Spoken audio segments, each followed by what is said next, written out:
नमस्कार दोस्तों। पिछली क्लास में पढ़ लिया था अपन ने संतुलित आहार के बारे में और चारा वाली फसलों के बारे में। तो पशुओं के कुछ और जो अपने आहार है उनके बारे में और महत्वपूर्ण क्वेश्चन कर लेते हैं आज की क्लास में। चलते हैं अपन फर्स्ट क्वेश्चन की ओर कि ज्वार की पत्तियों में पाया जाने वाला हानिकारक तत्व है टैनिन, माइमोसिन, धुरीन या गोसिपोल। बात करें दोस्तों टैनिन की, तो टैनिन जो होता है ये खेजड़ी की जो पत्तियां होती है, खेजड़ी की जो पत्तियां होती है उसमें पाए जाने वाला जो हानिकारक तत्व होता है वह टैनिन होता है। जबकि गोसिपोल तो अपने कपास में पाया जाता है। जबकि जो धुरीन होता है, धुरीन यानी कि HCN हाइड्रोसायनिक जो होता है, या इसे प्रूसिक अम्ल भी कहते हैं, जो कि यह ज्वार की पत्तियों में पाया जाने वाला एक हानिकारक तत्व है। तो इसका राइट आंसर होगा अपना सी आंसर। बढ़ते हैं नेक्स्ट क्वेश्चन की ओर कि रोमंथी जानवरों के भोजन में स्टार्च अनुपात यूरिया होना चाहिए 10:1%, 20:1%, 15:1% या 2:1%। जो रोमंथी जानवर होते हैं उनके भोजन में जो स्टार्च व यूरिया का अनुपात होता है वह होता है 10:1। तो इसका राइट आंसर होगा अपना ए आंसर। बढ़ते हैं नेक्स्ट क्वेश्चन की ओर कि गेहूं के भूसे में DCP यानी कि पाचक क्रूड प्रोटीन मतलब डाइजेस्टिबल क्रूड प्रोटीन, CP यानी कि क्रूड प्रोटीन और TDN यानी कि टोटल डाइजेस्टिबल न्यूट्रिएंट यानी कि कुल पाचक पोषक तत्व क्रमशः होते हैं गेहूं के भूसे में 2% DCP, 40% CP या 50% TDN या 0% DCP या 3% CP, 40% TDN या 0% DCP, 4% CP, 50% TDN या 19% DCP या 25% CP व 75% TDN। बात करें अपन 19% डाइजेस्टिबल क्रूड प्रोटीन यानी कि DCP व 25% CP व 75% TDN जो होती है मात्रा होती है, यह होती है काप स्टार्टर के राशन में। जो बच्चा होता है काप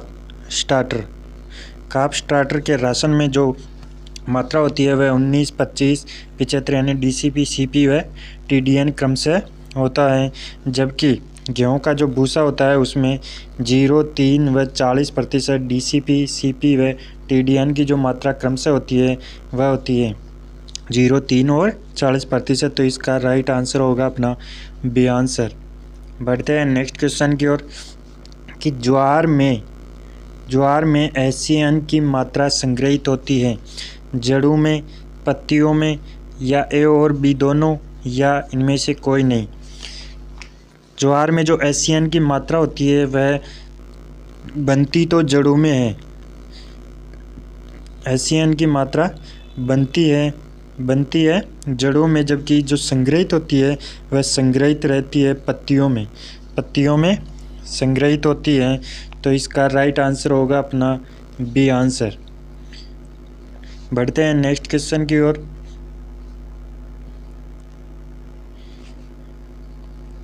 कि भारतीय चारागाह एवं चारा अनुसंधान संस्थान स्थित है यानी कि IGFRI Indian Grassland Fodder Research Institute, Jhansi Uttar Pradesh, Jodhpur Rajasthan, Jaipur Rajasthan या लखनऊ उत्तर प्रदेश। बात करें अपन जोधपुर राजस्थान की, जोधपुर में जो कि काजरी यानी कि central arid zone research institute व AFRI AFRI यानी कि एरिड फॉरेस्ट रिसर्च इंस्टीट्यूट, जो कि दोनों के दोनों ही यह जोधपुर में है। जबकि भारतीय चारागाह एवं चारा अनुसंधान संस्थान जो स्थित है वह है झांसी UP में। तो इसका राइट आंसर तो होगा अपना ए आंसर। बढ़ते हैं नेक्स्ट क्वेश्चन की ओर कि चारे एवं दाने के बारे में असत्य कथन है है सत्य कथन बताना अपने को चारे एवं दाने के बारे में। दाने में ऊर्जा की मात्रा चारे से ज़्यादा होती है। जानवर का पेट भरना चारे का मुख्य कार्य है, या चारे की यहाँ पे करना है पाचकता। चारे की पाचकता, यहाँ पे करना है पाचकता। चारे की पाचकता दाने से ज़्यादा होती है, या चारे का घनत्व दाने से कम होता है। जो चारा एवं दाना है उसमें असत्य कथन बताना है अपने को, जो कि दाने में ऊर्जा की मात्रा चारे से ज़्यादा होती है, बिल्कुल सही है। जबकि जानवर का पेट भरना चारे का मुख्य कार्य है, यह भी सही है। जबकि चारे की जो पाचकता होती है दाने से ज़्यादा नहीं होती है, तो इसका राइट आंसर होगा, और गलत कथन जो कि अपना सी आंसर होगा। बढ़ते हैं अपन नेक्स्ट क्वेश्चन की ओर, कि बछड़े में स्टार्टर राशन देना शुरू करते हैं। बछड़े में जो स्टार्टर राशन देते हैं कब शुरू करते हैं, कितनी उम्र पे करते हैं? 7 दिन की उम्र से, या 15 दिन की उम्र से, या 21 दिन की उम्र से, या 28 दिन की उम्र से? जो बछड़े में स्टार्टर राशन दिया जाता है वह 15 दिन की उम्र से स्टार्टर राशन देना प्रारंभ करते हैं, तो इसका राइट आंसर होगा अपना बी आंसर। बढ़ते हैं नेक्स्ट क्वेश्चन की ओर, कि जई का वानस्पतिक नाम है। ये चारा वाली फसलें हैं जिनका वानस्पतिक नाम भी अपने को जानना जरूरी है, जैसे जियामेज, सोरगम बाइकलर, या पेनिसेटम ग्लूकम, या अवेना सेटाइवा। बात करें अपन जियामेज की, जियामेज जो कि ये मक्का का वानस्पतिक नाम है। जियामेज मक्का का वानस्पतिक नाम है, और इंग्लिश में इसको मेज कहते हैं।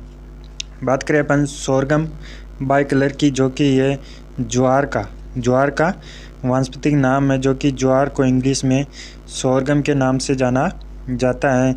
जबकि बात करें अपन पेनिसेटम ग्लूकम की, जो कि इसको बाजरा का वानस्पतिक नाम जो है पेनिसेटम ग्लूकम है। बाजरा को इंग्लिश में कहते हैं पर्ल मिलेट। जबकि जई का वानस्पतिक जो नाम है यह अवेना सेटाइवा, तो इसका राइट आंसर होगा अपना डी आंसर। और जई में जो हानिकारक तत्व होता है वह होता है नाइट्रेट।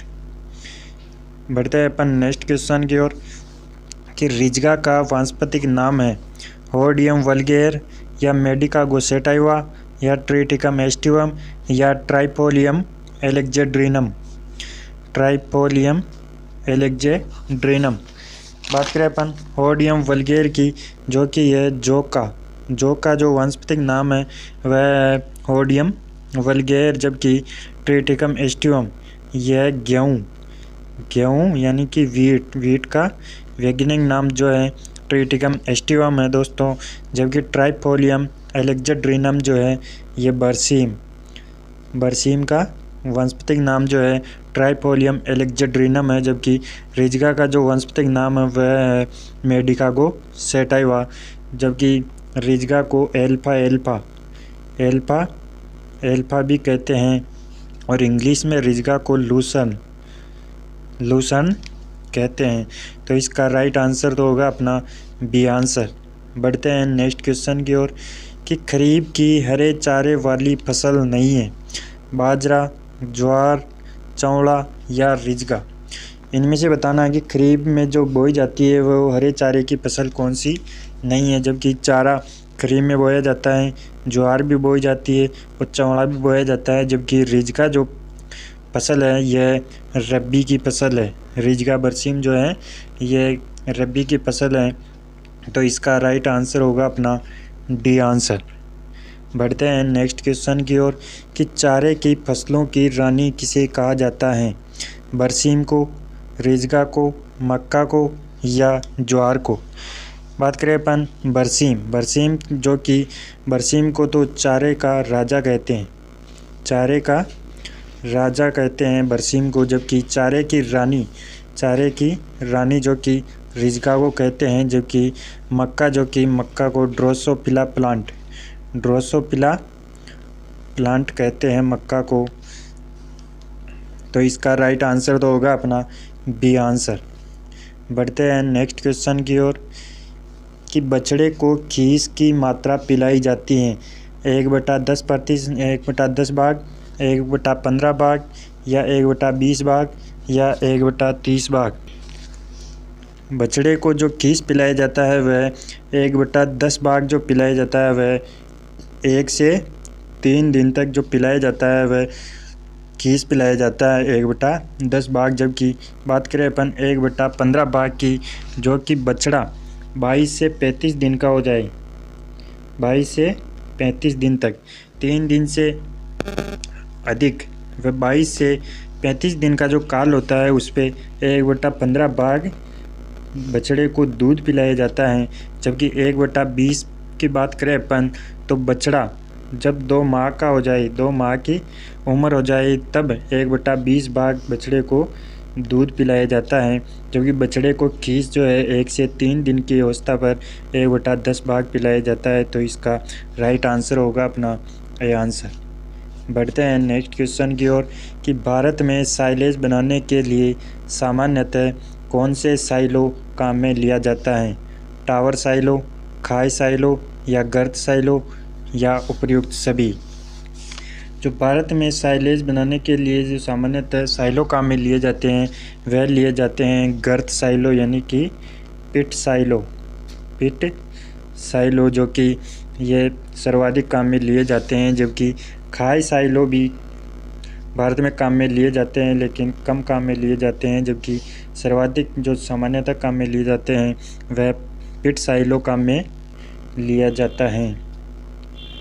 तो इसका राइट आंसर तो होगा अपना ए सी आंसर। बढ़ते हैं नेक्स्ट क्वेश्चन की ओर कि सेवण घास का वानस्पतिक नाम है। सेवण घास का वानस्पतिक नाम बताना दोस्तों कि सेंचुरस सिलियरिस, या लेसुरस सिंडिकस, या सैंक्रस सेटिजरस, या पेनिसेटम परप्यूरियम। बात करें अपन सेंचुरस सिलियरिस की तो ये तो अंजन घास, जो अंजन घास होती है उसका वानस्पतिक नाम है। जबकि बात करें अपन सैंक्रस सेटिजेरस की तो ये दामन घास, दामन जो घास होती है उसका वानस्पतिक नाम है। जबकि बात करें अपन पेनिसेटम परप्यूरियम की, जो कि ये नेपियर जो घास होती है, नेपियर घास का वानस्पतिक नाम है। जबकि सेवण घास का जो वानस्पतिक नाम होता है वह होता है लेसुरस सिंडिकस। तो इसका राइट आंसर तो होगा अपना बी आंसर। बढ़ते हैं नेक्स्ट क्वेश्चन की ओर कि ज्वार की फसल को बुआई के शुरुआती कितने दिनों तक पशुओं को नहीं खिलाना चाहिए? 10 दिन तक, 20 दिन तक, 40 दिन तक, या 70 दिन तक। ज्वार की जो फसल होती है शुरुआती दिनों में पशुओं को नहीं खिलानी चाहिए, क्योंकि शुरुआती दिनों में जो एसिएन दूरीन की मात्रा होती है, एसिएन दूरीन की जो मात्रा होती है यह पशुओं के लिए हानिकारक होती है। और ये ज्वार की छोटी अवस्था में सर्वाधिक हानिकारक होती हैं। तो शुरुआती अवस्था में पशुओं को नहीं खिलाना चाहिए। लगभग 40 दिन तक पशुओं को नहीं खिलानी चाहिए। तो इसका राइट आंसर होगा अपना सी आंसर। बढ़ते हैं नेक्स्ट क्वेश्चन की ओर और आज के लिए इतना ही। थैंक यू दोस्तों।